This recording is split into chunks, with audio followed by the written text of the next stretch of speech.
Hello বন্ধুরা, ২০২৬ সাল পড়ে গিয়েছে এবং রাজ্যের লক্ষ লক্ষ কৃষক ভাই বোনেদের মনে এখন একটাই প্রশ্ন, কৃষক বন্ধু প্রকল্পের খারিফ মৌসুমের টাকা কবে ঢুকবে?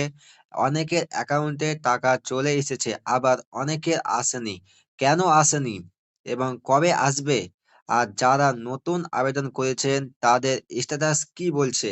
আজকের ভিডিওতে আমি একদম সঠিক তারিখ এবং পেমেন্ট না পাওয়া কারণগুলো নিয়ে বিস্তারিত আলোচনা করব।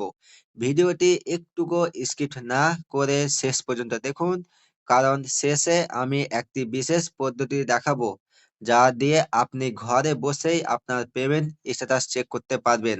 তোমরা যদি আমার চ্যানেলে নতুন হয়ে থাকো, চ্যানেলটিকে সাবস্ক্রাইব করে পাশে থাকা বেল আইকনটি প্রেস করে দিবেন। ভিডিওটি ফেসবুক পেজ থেকে দেখলে পেজটিকে ফলো করে দিবেন। চলুন ভিডিওটি শুরু করি।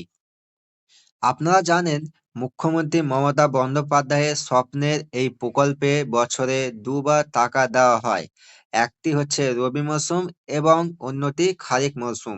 ২০২৬ সালে রবি মৌসুমের টাকা ইতিমধ্যে দেওয়া শেষ হয়েছে। এখন পালা খারিফ মৌসুমের। সাধারণত মে মাসের শেষ থেকে জুন মাসের মধ্যে এই টাকা দেওয়া শুরু হয়, তবে এই বছর কিছু প্রশাসনিক কারণে এবং ভেরিফিকেশন প্রক্রিয়ার জন্য সময়সূচিতে কিছুটা পরিবর্তন আসতে পারে। এবার দেখুন টাকা পাওয়ার সম্ভাব্য তারিখ, মানে টাকা আপনারা কবে পাবেন, কোন ডেটে। তো দেখুন, আপনারা যদি গত কয়েক বছরের রেকর্ড দেখেন তবে দেখা যাবে রাজ্য সরকার বর্ষা নামার আগেই কৃষকদের হাতে টাকা পৌঁছে দেয়, যাতে তারা চাষের সরঞ্জাম কিনতে পারেন। ২০২৬ সালে আমাদের কাছে আসা খবর অনুযায়ী জুন মাসের দ্বিতীয় সপ্তাহে থেকে চতুর্থ সপ্তাহের মধ্যে ধাপে ধাপে টাকা ঢোকা শুরু হবে। মনে রাখবেন, টাকা কিন্তু সবার একসাথে ঢোকে না। জেলা ভিত্তিক এবং ব্যাংক অনুযায়ী টাকা ছাড়া হয়। তাই আপনার জেলার টাকা কবে ঢুকবে সেটা জানতে আমাদের চ্যানেলের দিকে নজর রাখুন। এবার দেখুন, কেন আপনার টাকা এখনো ঢোকেনি, কি কারণে আপনার অ্যাকাউন্টে টাকা ঢোকেনি, কি সমস্যা। তো দেখুন, যদি আপনার প্রতিবেশী টাকা পেয়ে থাকেন কিন্তু আপনি পাননি, তবে তার তিনটি বড় কারণ থাকতে পারে। প্রথমত হচ্ছে যে আপনার কেওয়াইসি আপডেট না থাকার কারণে, আপনার আধার কার্ডের সাথে ব্যাংক অ্যাকাউন্টের লিঙ্ক বা কৃষক বন্ধু পোর্টালে আধার আপডেট না থাকলে টাকা আটকে যেতে পারে। দ্বিতীয়টি কারণ হচ্ছে ব্যাংক অ্যাকাউন্ট সমস্যা। ব্যাংকের নাম পরিবর্তন বা আইএফএসসি কোড বদলে গেলে টাকা ফেল হতে পারে। আর তৃতীয়ত কারণ হচ্ছে স্ট্যাটাসে ভুল। আপনার স্ট্যাটাসে যদি অ্যাকাউন্ট ভ্যালিড না দেখিয়ে সাবমিটেড বা হোল্ড দেখায়, তবে বুঝবেন আপনার নথিতে কোনো সমস্যা আছে। এবার আপনারা কিভাবে এই স্ট্যাটাস চেক করবেন? তো দেখুন, প্রথমত গুগলে গিয়ে আপনারা সার্চ করবেন কৃষক বন্ধু। প্রথম লিঙ্কে ক্লিক করে নথিভুক্ত কৃষকের তথ্য অপশনে যান। এখানে আপনার ভোটার কার্ড নম্বর দিন।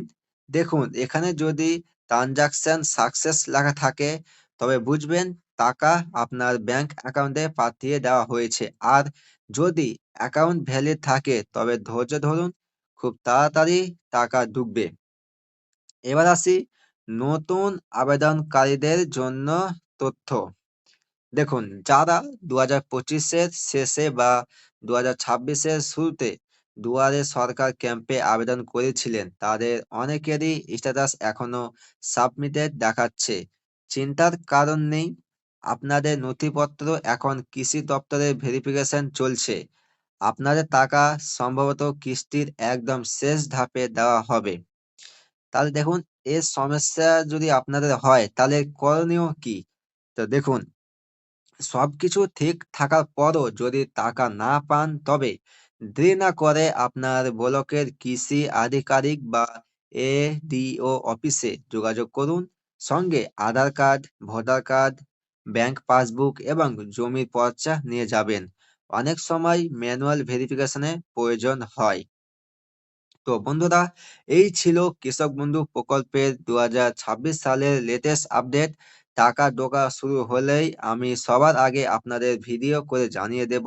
আপনাদের স্ট্যাটাসে এখন কি লেখা আছে তা কমেন্ট করে অবশ্যই জানাবেন।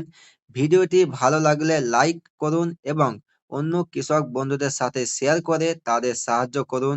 চ্যানেলে নতুন হলে সাবস্ক্রাইব করতে ভুলবেন না। দেখা হচ্ছে পরের ভিডিওতে। ততক্ষণ আপনারা সুস্থ থাকুন, ভালো থাকুন। ধন্যবাদ।